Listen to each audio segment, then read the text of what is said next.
Buenas tardes. Creo que es la tercera o cuarta clase ya. Bueno, de todas maneras, bienvenidos. Vamos a revisar un tema que quizás tendría que haber sido el primero, pero como no lo ordenamos nosotros, y es la preparación del paciente quirúrgico. No sé si ya están yendo a algún hospital, o todavía no, solo es clase teórica. Si les han dicho alguna sistemática que van a llevar, algo por el estilo. Nada. Va. Pues estamos iguales. Bien. Este tema está enfocado en una forma global, pero lo he apuntado más al área de nuestra especialidad, que es anestesiología. ¿Por qué? Porque la mayoría de trabas que ustedes van a tener va a ser confrontándonos a nosotros. El pleito, eternamente, de todas las multidisciplinas que ustedes conocen, cirugía general, internistas, cardiólogos, etc., el pleito es con nosotros, porque nosotros no autorizamos una cirugía hasta que el paciente está prácticamente, no fuera de riesgo, sería un mentiroso en decirles eso, pero sí está lo más estable posible para que así como entró caminando, salga caminando del hospital, ¿verdad? Y en el tiempo necesario. Entonces, veamos unos conceptos que va a redundar en lo mismo, pero más adelante van a ir viendo ustedes que es bastante diferente a lo que acaban de ver ustedes en cuarto año, lo que vieron en semiología, que les dentro un montón de información de clínica y tienen que irla amalgamando todo. En sí, pues, ¿qué es una evaluación perioperatoria o preoperatoria, como ustedes quieren llamarla? Dice que esta va a permitir establecer la historia médica y el estado físico que conllevará a la elaboración de un plan. O sea, lo que ustedes ya vieron de ese paciente que tiene una X enfermedad y que ustedes la van a tratar, en el área quirúrgica ustedes la van a tomar con la finalidad de establecer un plan que va a ser no solamente para la cirugía, sino que va a ser para el pre, trans y postoperatorio, que quizás es de los más importantes. ¿Con qué finalidad? Pues reducir todas las complicaciones, en pocas palabras, a disminuir todos los riesgos posibles. Y por eso les hacía énfasis, equipo multidisciplinario.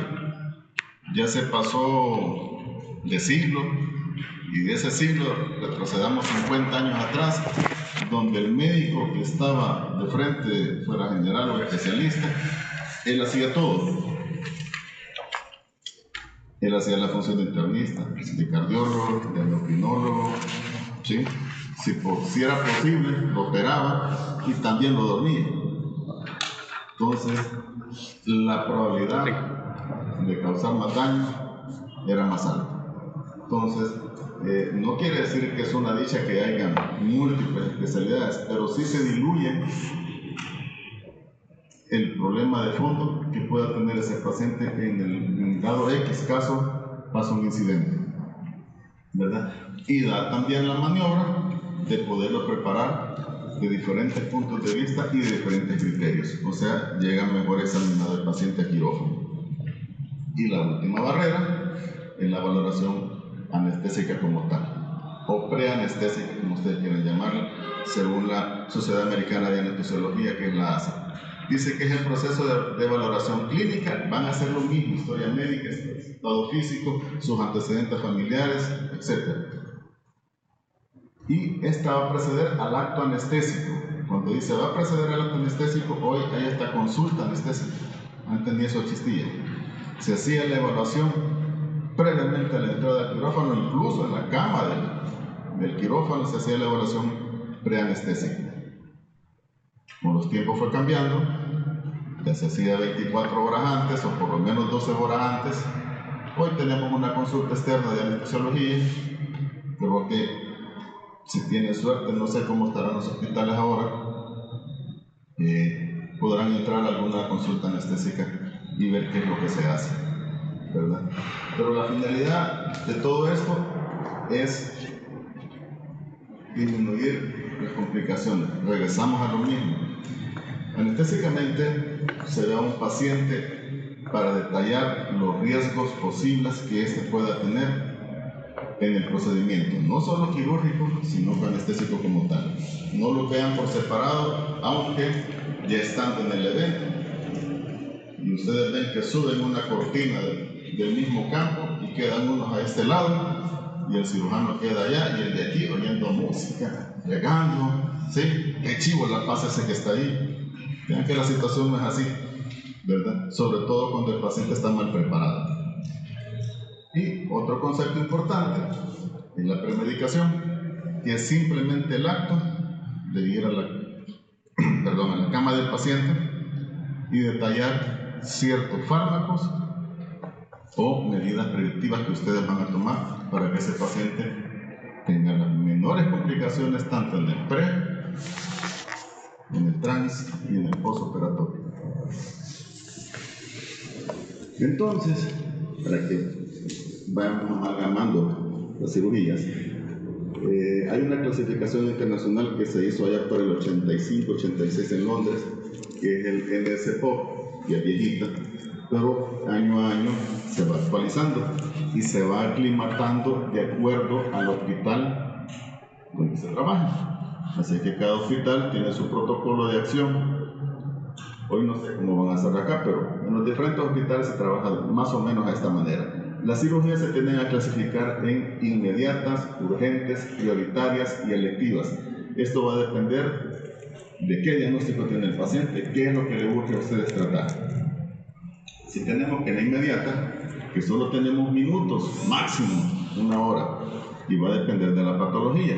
¿Por qué? Porque aquí pone un ejemplo: reparación del aneurisma de la aorta. Hay que aclarar que hay aorta abdominal, aorta torácica. No va a ser lo mismo que se estalle un aneurisma en el abdomen que se estalle en el tórax, o un aneurisma cerebral, ¿verdad? O en un miembro superior o inferior. Entonces, de eso va a depender el tiempo para preparar a este paciente. Lógicamente, este paciente llega a la unidad de emergencia, ustedes no le van a ir a poner como anestesiólogos en futuro. Le vamos a dejar una evaluación por cardiología. Ese paciente lo agarran ustedes en el carrito y se van corriendo a quirófano. ¿Por qué? Porque ese paciente tendrá minutos para vivir, si es que logra vivir. Entonces, en este caso, se amalgaman las dos especialidades, cirugía y anestesia. El cirujano opera en el mismo momento que el anestesiólogo reanima a su paciente. ¿Sí? Entonces, tenemos por lo menos minutos a una hora. Tenemos las urgentes, estas nos dan un poquito más de chance. En la intervención se considera entre 1 hora a 6 horas. Y esto va a depender también del diagnóstico. No va a ser lo mismo este cuadro que ponen de ejemplo, el de una apendicitis aguda, al de una colecistitis aguda, al de una ruptura péptica o del intestino grueso. Ahora, de diferentes dan tendencia a poderlo preparar. En este caso del apendicitis, ustedes ya van a obtener su clase y van a ver que tienen horas para pasarlo a quirófano. Si bien es cierto que dice 6 horas, bueno, aquí no dice, pero son 6 horas. Pero tienen un poquito más de margen de acuerdo a su historia clínica que hayan hecho y que ese paciente tenga su evolución de la enfermedad. Más o menos van a tener como unas 12 horas, 14 horas para poderlo pasar. Entonces, en eso se convierten las urgentes. Y la prioritaria, tenemos más chance todavía. El libro le dice que tiene 24 horas. Va a depender del hospital y de las necesidades que tenga el hospital, porque este diagnóstico que está acá pasaba hasta 3 semanas en el extinto Hospital Rosales para poderlo operar. Y igual pasa en los hospitales periféricos. ¿Sí? Pero prioritaria se refiere a menos de 24 horas. Y por último tenemos las electivas.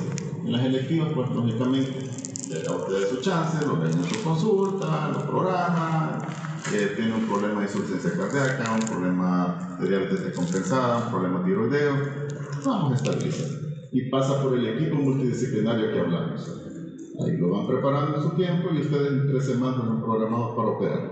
Y le hacen su reemplazo articular o le hacen la enfermedad por la cual haya padecido, puede ser una colicitis que ya se convirtió en algo crónico, le dan manejo o lo enfrían, como dice el cirujano, ¿sí?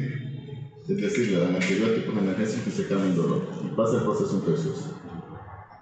Se estabiliza y después estabilizado se pasa a quirófano, una cirugía laparoscópica de unos 30 minutos y ustedes tranquilos. ¿De acuerdo?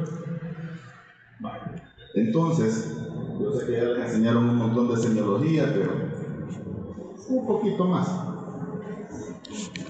Dice que la valoración preanestésica deberá ser realizada a todo paciente sometido a un procedimiento, no solo quirúrgico. Les hago énfasis de diagnóstico. ¿Por qué?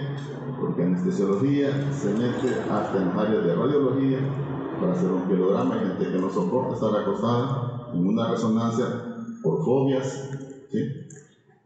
Por problemas de columna, no pueden estar acostados ahí, demasiado rompecabezas, y hay gente que tiene trastorno del sensorio y no colabora, hay que cerrarlos. Entonces, estos pacientes son para diagnóstico, entonces también está entrada de anestesia. Les digo porque les va a decir su residente o su staff, mira, este paciente lo vamos a pasar a radiología mañana y le van a hacer una resonancia. Bueno, llega a resonancia y la evaluación, ¿dónde está? De ustedes, viendo para todos lados. Ahí vienen de vuelta con el paciente para el servicio.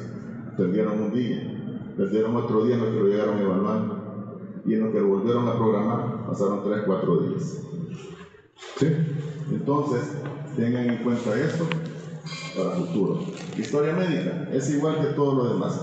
Simplemente yo quise bajarles esto.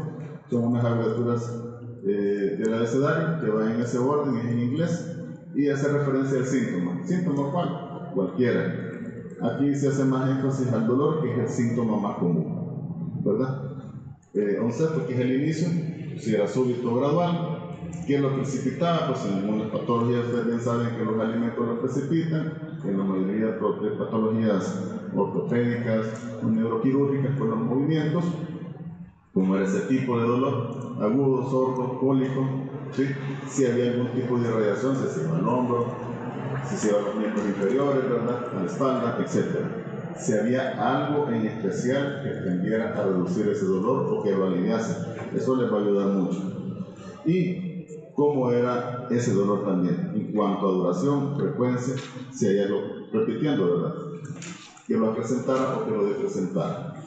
Y este detalle se los he puesto así, está todo unido y cargado, pero es en el que más sacamos nosotros, se puede decir, peros, porque es el área que todo el mundo, no lo investigo si ni me sirve de nada, y es en el que más sacamos cargo nosotros y es en el que más problemas tiene un paciente, y son sus antecedentes. A la cabeza por las alergias. Creo que la mayoría de alergias que han visto ustedes, no sé si han tenido algún evento de alguna anafilaxia alguna vez. Pero una anafilaxia en quirófano es casi sinónimo de paciente intubado a unidad de cuidados críticos si sale. Es una respuesta idiosincrática que nadie se le espera y nadie la sabe.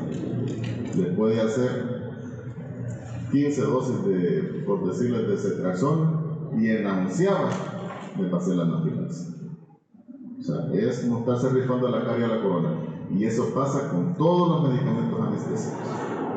Y no solamente con esos, porque vean, ambientales, hay veces que simplemente con lo que limpiaron el quirófano, con el fenol, si todavía ocupan fenol, o con el ozono que ocupan ahora, es tan irritante que el paciente entra hasta en broncoespasmos o simplemente algo que reactivo, ¿verdad?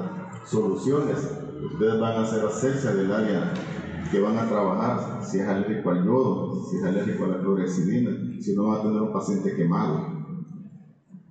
Medios de contraste, ustedes en el área de radiología utilizan muchos materiales de contraste y la mayoría de pacientes son alérgicos. Si no, la gracia la van a tener ahí. Entonces, tengan en cuenta mucho las alergias. La patología ya no digamos, ¿verdad? No es lo mismo tener un paciente sano como ustedes, un paciente cardiópata con un ICC, con una arritmia, con un bloqueo AB, con marcapasos, etc. Entonces tienen que historiar todo eso, sobre todo los pacientes con marcapasos que necesitan que llegue a la empresa a cambiarle el modo en el que se encuentra el marcapasos para poder operar. Neuropatías, pues las endocrinopatías que son de las más frecuentes, problemas hipertiroideos, hipotiroideos, ¿sí? La diabetes, está con insulina, o está con hipoglucemiantes, está con GLP-1, con GLP-2, etc. Todos esos medicamentos es interesante que lo sepan porque hacen sinergismos con la anestesia o antagonismos. Los trastornos gastrointestinales, esto tiene que averiguar usted si el paciente es estreñido, si tiene diarrea, si tiene flatulencia, si se distiende, si tiene problemas dispépticos, si tiene reflujo. En la clase de principios de anestesia les voy a mencionar de eso. Pero estos pacientes, usted los hace perder los reflejos con la anestesia y se viene todo el contenido gástrico y pueden ser neumonías aspirativas. ¿Sí? Entonces ténganlo muy en cuenta. Problemas obstétricos, ya no digamos, los psiquiátricos por los medicamentos, casi se relacionan mucho con los medicamentos anestésicos, casi tienen los mismos mecanismos de acción, trastornos del sueño, trastornos del metabolismo, ¿verdad? Ya no digamos pues las mañas de cada quien, el tabaco, el alcohol, las diferentes drogas o algunos estimulantes. Esto es bien importante saberlo, sobre todo creo yo que lo más frecuente debe ser la cocaína en el medio, y la mayoría de estos cruzan con eventos de isquemias inadvertidas, y la mayoría se somete a un acto de estrés, que es una cirugía, y el acto anestésico sumado, y el paciente es un infarto en el transoperatorio. Es bien frecuente eso. Entonces, hay que tenerlo mucho en cuenta. Los medicamentos de uso permanente. Aquí regresamos a las patologías que están siendo tratadas, lo que les hacía mención, ¿verdad? Hay que tener en cuenta también con respecto a los antihipertensivos. Todos tienen problemas de ¿cómo se llama? De depresión cardíaca. Y todos los medicamentos anestésicos son depresores cardíacos, ¿verdad? Entonces tengamos en cuenta eso. Hagamos también los antecedentes quirúrgicos, de qué ha sido operado el paciente, no lo vayan a estar operando de lo mismo. Y sobre todo, pues, ver los reportes patológicos que tienen, ¿no? Se ha dado, allá afuera se ve bastantes cosas, ¿verdad? En cuanto al examen físico, peso y talla, que no se los olvide, está apoyando a las enfermeras, ¿sí? Porque es haraganería o ineficiencia, no sé qué, pero peso y talla en quirófano es primordial. Todos los medicamentos se hacen en base a eso. Y para prepararlo, para entrar al quirófano, ocupan estos dos datos, ya lo vemos más adelante, para sacar el índice de masa corporal. Pacientitos con aumento de peso corporal, un paciente patológico, ¿verdad? Signos vitales, pues los básicos que ustedes ya conocen, hay que ver la frecuencia y la regularidad de estos. Aquí les he metido yo un poquito de anestesia, pero bien poquito, que es la probabilidad de la vía aérea difícil, ya la vamos a detallar más. Problemas cardíacos, lo que ya les mencionaba. Lo pulmonar, pues bien examinados los campos pulmonares, si ventilan ambos campos pulmonares, si hay frotes, ¿sí? Y si no hay frotes, vayan sospechando si hay soplos, etcétera, ¿verdad? La renal, pues prácticamente aquí solo la clínica, lo que ustedes van a ir estudiando poco a poco más adelante, van a ver los pacientes que están en asalto, con edema de miembros, cómo es el edema, si es ascendente, si es descendente, etcétera. Eso lo van a ver más adelante. Hay un factor importante en anestesia que es el MET, que es la unidad metabólica en reposo, que es la cantidad de oxígeno que ustedes consumen por minuto. ¿Sí? Eso nos va a dar a nosotros un reflejo de cómo está su condición física para soportar un estrés, tanto quirúrgico como anestesia, ¿verdad?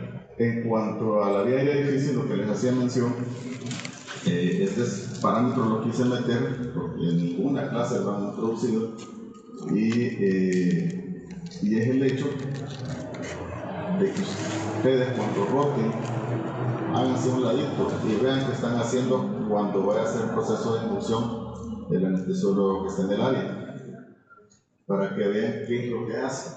En ese momento, el individuo está haciendo su técnica de laringoscopía. Si está mal evaluado ese paciente, van a ver ustedes que suda, que brilla y el paciente se pone morado. Entonces, se está muriendo el paciente. Tal vez por haber hecho una mala evaluación o por no haberse prevenido para la situación que iba a tener. Entonces, esta escalita, saben que es una escala subjetiva. No tiene un cierto grado de especificidad exagerado, como por el 40% año, pero es tan significativa que nos ayuda un montón a nosotros en el área, solamente para tener una idea de que este paciente se nos puede llegar a complicar.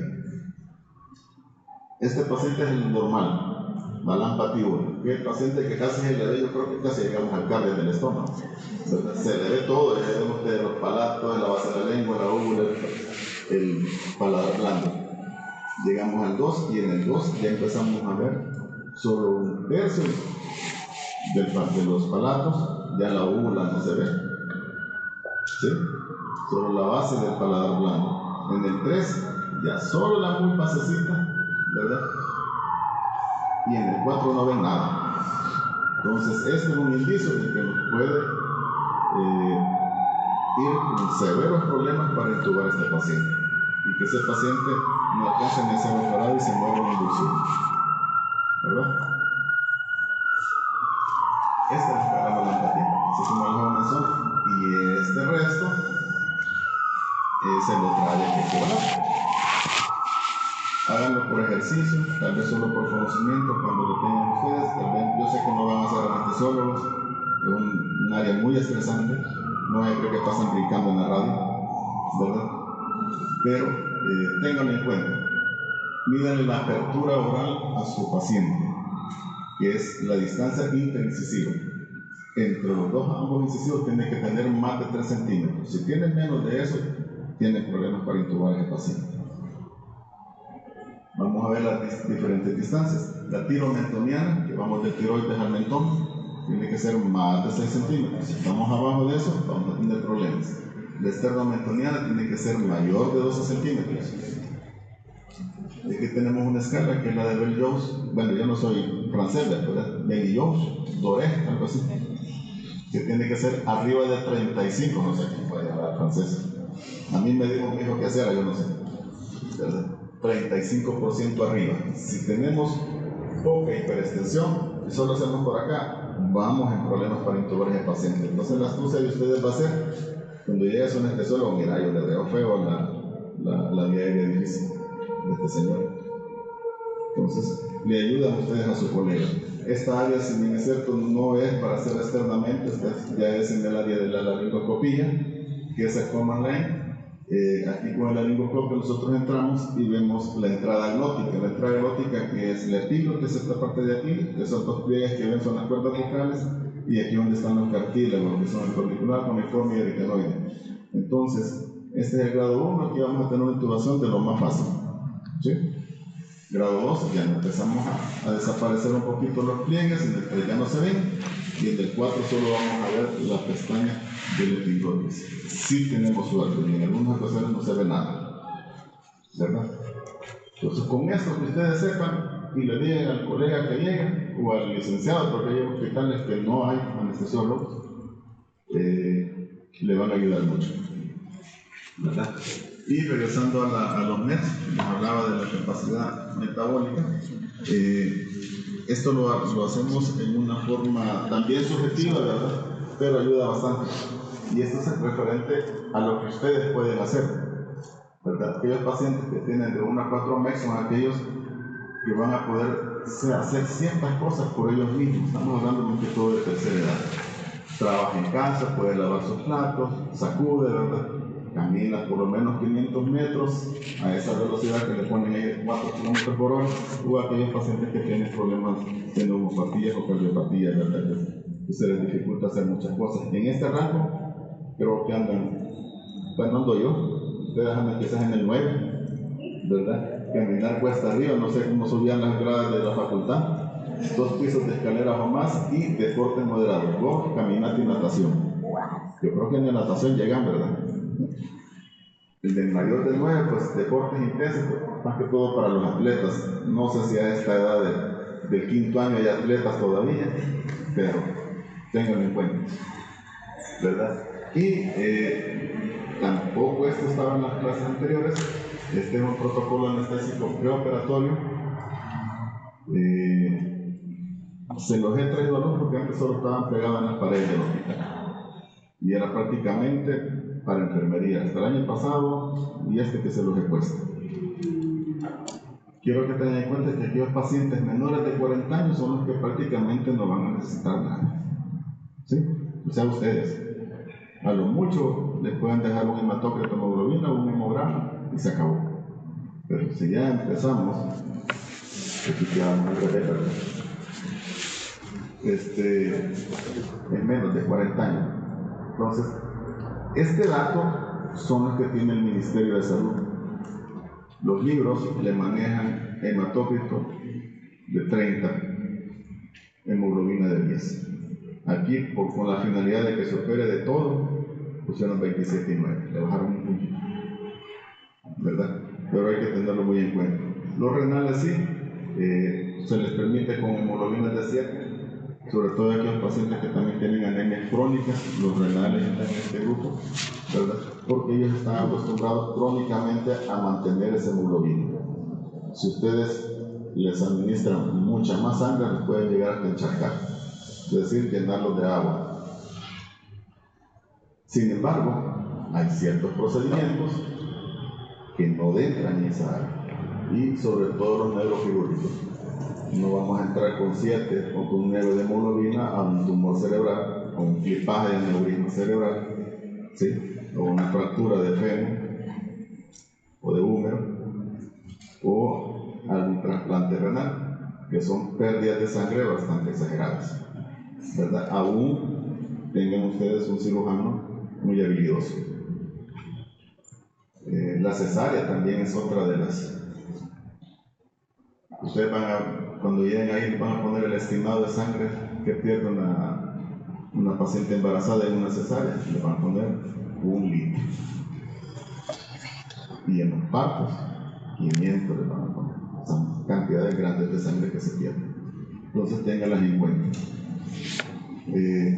Por lo tanto, entonces, este paciente va a requerir hematócrito hemoglobina, opcional dejar un testado de RH, nosotros los dejamos. Y los tiempos de coagulación, que son los que van a estar notando el tiempo que tarda el paciente en formar el coágulo, ¿verdad? El CP y el TTT. Entre 41 y 50 años, que no tenga patología agregada, vamos a agregar, además de todo esto, general de orina y un INR, que es la diferencia de estos dos, ¿verdad? El cual tiene que ser de 1.5 abajo. Si ya tiene patología agregada, nosotros le vamos a agregar, aquí no está descrito esto, pero se le agregaría un electrocardiograma y, si es necesario, una radiografía de tórax. Si ya tiene de 51 a 69 años, ya se gana la glicemia, y aquellos que no tengan problemas de diabetes, pero sí tienen un índice de masa corporal arriba. Mire que aquí yo creo que el corrector me falló.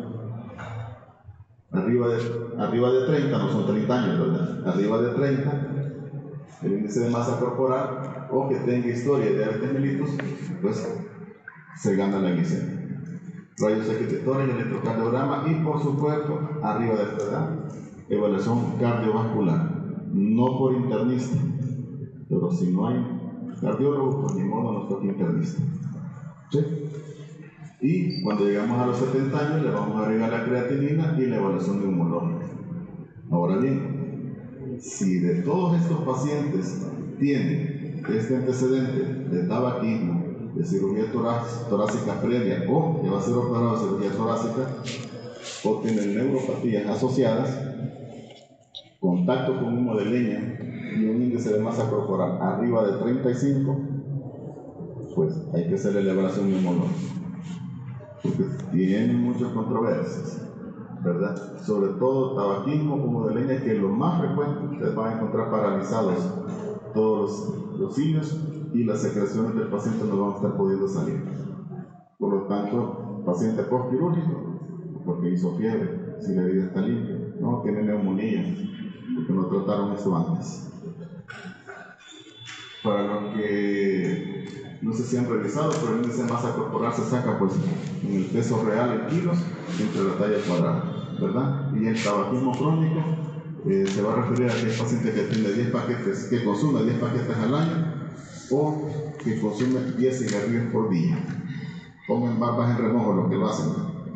Y así lo van a calcular los paquetes al año, el número de años que ha fumado, y vamos a sacar esa cantidad que él consume al día y la vamos a dividir entre 20, que son los cigarros que tiene cada cajetilla, ¿verdad? Lo multiplicamos por los años fumados y vamos a obtener los paquetes, valga la redundancia, por año. Entonces, ¿cuánto tiempo van a durar estos exámenes? Para que llegue el anestesiólogo y le diga, no está alto porque se vencieron los exámenes. Y se pelean con el anestesiólogo. Si el paciente es sano, evaluaciones y exámenes 6 meses. Si el paciente tiene comórbidos, hipertenso, diabetes, tiroides, etc., pero está compensado, es decir, está en sus valores normales, 3 meses. Ahora bien, si el paciente tiene una patología, pero está descompensado su problema de base, 24 horas. En 24 horas, si no lo operaron, tienen que ir otra vez a buscar al doctor. Mire, doctor, ¿qué es esto y esto? Y ya le voy a decir, pasar. Y si no, volverle a tomar los exámenes y vamos a ver. ¿Verdad? Entonces, con lo anterior, se apoyan muchas escalas. La más utilizada, creo que por muchos, es la de la ASA, que es la de Sociedad Americana de Anestesiología, ¿verdad? El Mallampati, que es el que les comentaba. El score de Goldman, más que todo, ya es para especialidad, ¿verdad? La escala de Glasgow, que la van a ver ustedes en neurocirugía, pero eso no la he querido introducir, y la niña, pues la clasificación funcional del corazón, ¿verdad? En cuanto a la ASA, esto se aprende, así que aquí les voy a hacer esta pregunta de examen, ¿verdad? El ASA 1 va a ser aquel paciente sano, como ustedes, joven con apendicitis aguda, solo eso quiere. Entonces, es ASA 1. ASA 2, aquel que es hipertenso, diabético, pero está compensado y tiene el apéndice.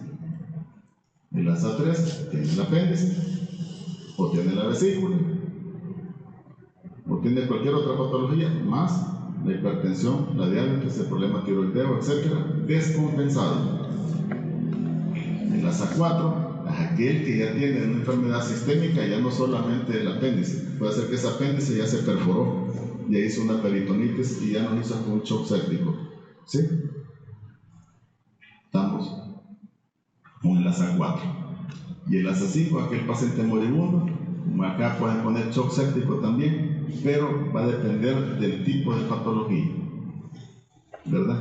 Entonces, este ASA 5, el porcentaje de vida es bien bajo.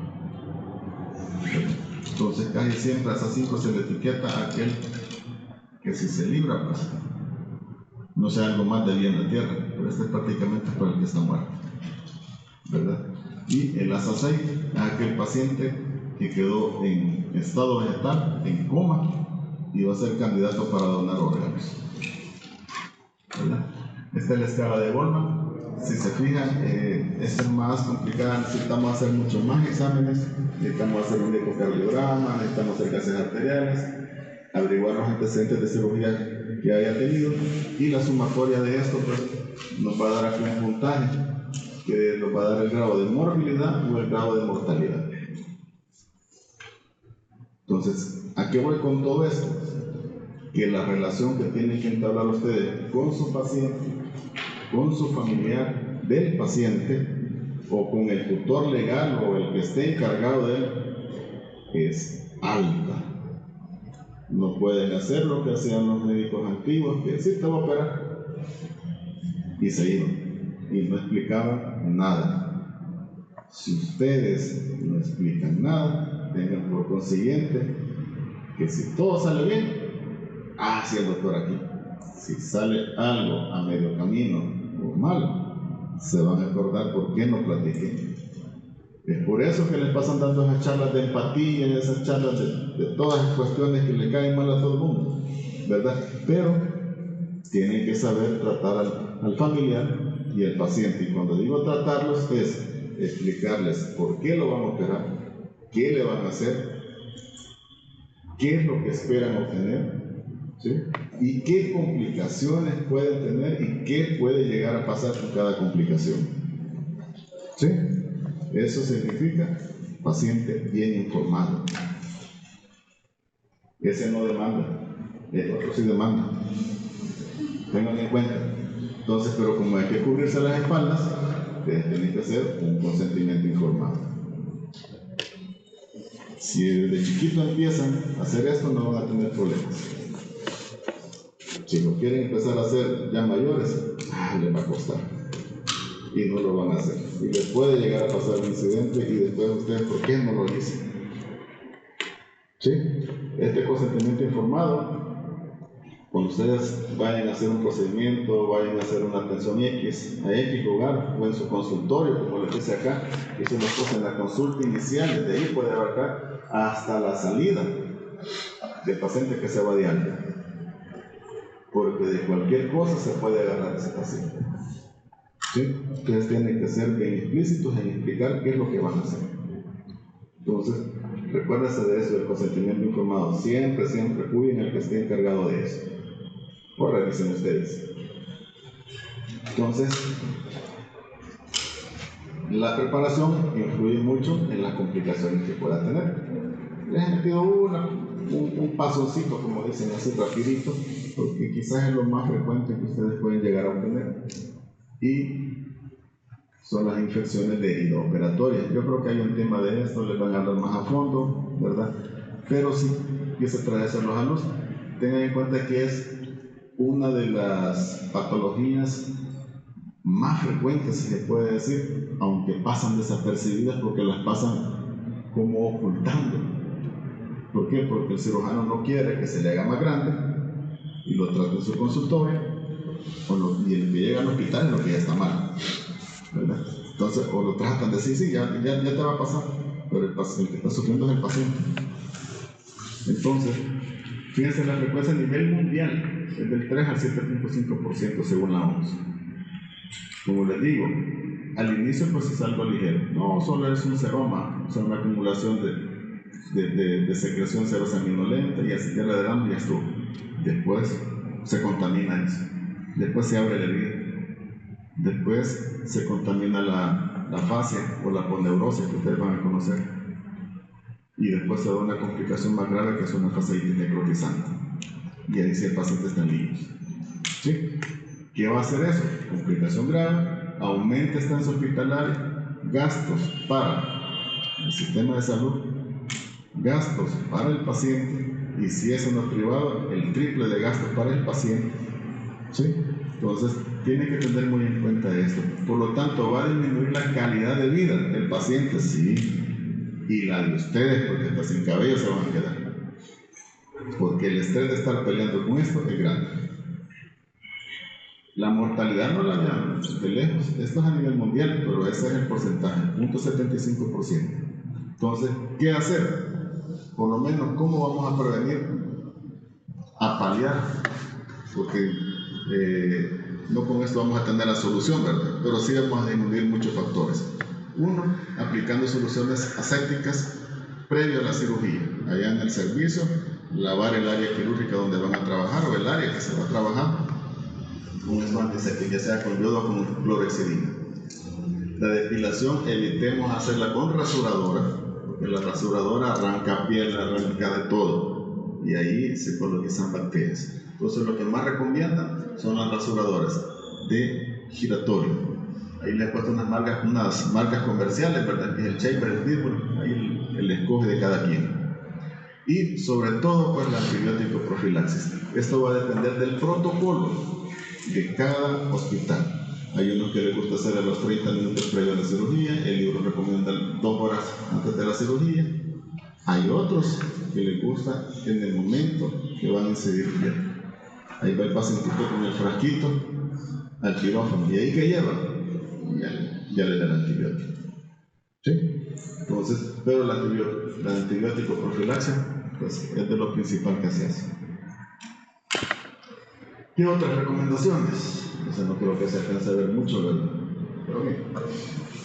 Bañan al paciente, entonces que aquí viene de todo. Llegamos al quirófano, dependiendo del tipo de anestesia que vamos a administrar. En el caso de lo que hemos hablado ahorita un poquito de anestesia general, les queremos limpiar para colocar el esparadrapo para sujetar el tubo, y el esparadrapo no pega porque tiene sudor, tiene tierra y no se ha bañado. Entonces, báñenlo, y hay que se lave todo lo que puede el paciente. Cabello seco. Recuérdense que en quirófano se utilizan bastantes aparatos eléctricos, entre ellos el más común, el cuchillo eléctrico. ¿Sí? El bendito cauterio que le mencioné.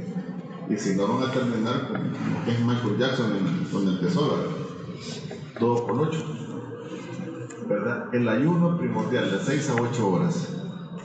Tiene que ir el paciente a orinar para ir a la cirugía, ¿verdad? Sin ropa, no quiere decir que no vaya a llevar, como no, le ponen la bata, ¿verdad? El apoyo familiar, esto se da más que todo para el área privada. Hay muchos pacientes que el familiar está al pie de ellos y lo acompañan hasta el área de transfer o de transferencia hacia el quirófano, ¿verdad? Aquí pues del milagro los dejaban llegar a la sala. Marcación del sitio quirúrgico. Esto es para que no suceda las historias antiguas de que le quitaron al miembro que no era, ¿verdad? O lo operaron 2 veces de lo mismo, etc. Líquidos endovenosos. Yo creo que aquí es el otro. ¿Y qué le voy a poner al paciente para ir al quirófano? Doctor, ¿y qué le pongo? Y el otro. Le digo porque le va a pasar. Un salino ponerle. O ponerle un mixto. ¿Pero por qué? Entonces, en su mayoría, va a depender de la patología que tenga el paciente. Los ideales a llevar a quirófano son solución salina normal y suero Harman. Ahora bien, si el paciente tiene un problema endocrinológico como la diabetes y sus valores están en rango normal, usted tiene que mandar a este paciente con un suero destrozado. De preferencia suero mixto, porque ese paciente va a estar en contacto en quirófano con insulinas y va a ser una hipoglicemia en el transquirúrgico. ¿Sí? Entonces, hay diferentes fórmulas de cómo calcular los líquidos, porque solo le van a poner un suero y hay que vaya pasando. ¿Cuántas gotas creen que les pondrían? Aquí viene el detalle. Fíjense que este señor, Julio de Siga, hizo un montón de cálculos y lo hizo en base a requerimientos, pero para pediatría. Sin embargo, se fue tomando poco a poco, y se retomó y se ha quedado para todo. Y se toma en base el kilo de peso. Y así tenemos que en los primeros 10 kilos del peso de un paciente, que alguien de ustedes que pesa 70 kilos, sus primeros 10 kilos los van a multiplicar por 4 ml. Y le va a dar 40. Los segundos, de 10 a 20, lo van a multiplicar por 2. Y le va a dar 20. Y el restante, aquí está un ejemplo, fíjense. Pesaba 86. Vamos a sacar, si ya ocupamos 20 y 20, nos quedaron 66. 66 por 1. Y vamos a tener 126 ml por hora que le tocan a este paciente. Si tenemos 24 horas, le van a tocar, no lo puse, le tocarían como 3020, 3024 ml. Ya salieron los 3 litros que les ponen al día en las indicaciones. Y ya fijaron que les ponen eso, ¿verdad? Pues de aquí sale. ¿Sí? Entonces, aquí hay una forma de cómo calcular las gotas. Ese volumen obtenido que ustedes tuvieron de los 3000, primero van a hacer la multiplicación de 24 horas por 13, 3 es un dato estándar, y lo van a dividir y le va a salir 42 gotas cada 8, perdón, por minuto. ¿Perdón? Y eso refleja a un suero cada 8 horas. ¿Ok? Y si viene un pacientito a la puerta de la emergencia y se fracturó, lo primero que van a hacer ustedes es tomar sus signos vitales, mirar la apertura oral, y en la apertura oral, está deshidratado. Ahí ustedes calculan en base a los grados de deshidratación, que eso ya lo vieron. ¿Sí? Ahora bien, sin embargo, se utiliza el C, que es de más de 30. En ocasiones ponemos 25 a 30, porque queda el intermedio, que es en el B. Entonces ustedes multiplican 25 o 30 ml por kilo, y esa carga es la que le van a pasar al paciente en un lapso de 30 minutos. ¿De acuerdo? ¿Verdad? Entonces, ¿cómo vamos a trasladar a nuestro paciente a quirófano? Pues va a depender de cómo está ese. Si está complicado, pues es un paciente ambulatorio. Lógicamente, pues los ambulatorios y aquellos hospitalizados que no están críticos, que ingresan un día y van al día siguiente a la cirugía, esos pueden ir hasta caminando, van en silla de ruedas, o los pueden llevar en camilla, como ustedes quieran, no hay ningún inconveniente. El problema se da con los que están críticos. Esos tienen que ir monitorizados, tienen que ir con soporte de oxígeno, si es que no van intubados con su ventilador. ¿Ok? Y esta lista, que es la lista de prechequeo, aquí lo más importante es que la pasa la enfermería, ¿verdad? Se las traje para que tengan noción de que están haciendo las enfermeras, ¿verdad? Pero se pasa antes de la inducción anestésica. Cuando digo inducción es cuando vamos a iniciar a dormir al paciente. Ya cuando está dormido el paciente y el cirujano ya está vestido, se hace una pausa. Esa es la segunda.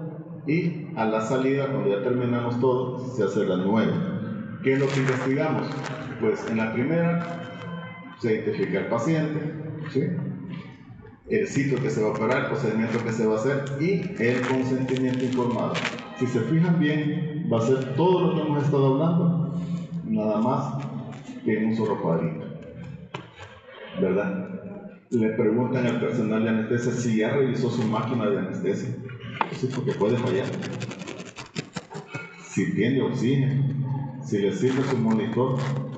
Aquí solo hizo simetría, pero el monitor se tiene que revisar completo, porque si no sirve el oxígeno tiene que servir el electrocardiograma, lo que no quiere decir que no va a fallar una cuerda del electrocardiógrafo, o que no va a fallar una cuerda de la oximetría, que no va a fallar la cuerda del tensiómetro, la de la cardiografía, que vamos a ver en la próxima clase, ¿sí? Entonces, se revisa todo ese montón de cuestiones.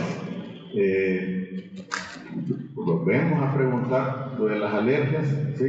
Si hay riesgo de aspiración, lo que estaba haciendo el comentario hace ratito, ¿verdad? Si el instrumental está completo, o si los equipos eléctricos que van a utilizar son los acordes al procedimiento. Si hay probabilidad de hemorragias mayores de 500 o no hay necesidad de transfusión, en pocas palabras, ¿verdad? Y lo que ya hemos mencionado, lo de los sueros, aquí menciona también 2 vías de venas. Esto va a depender para el tipo de procedimiento. Hay procedimientos cortos, pequeños, que con una vena basta.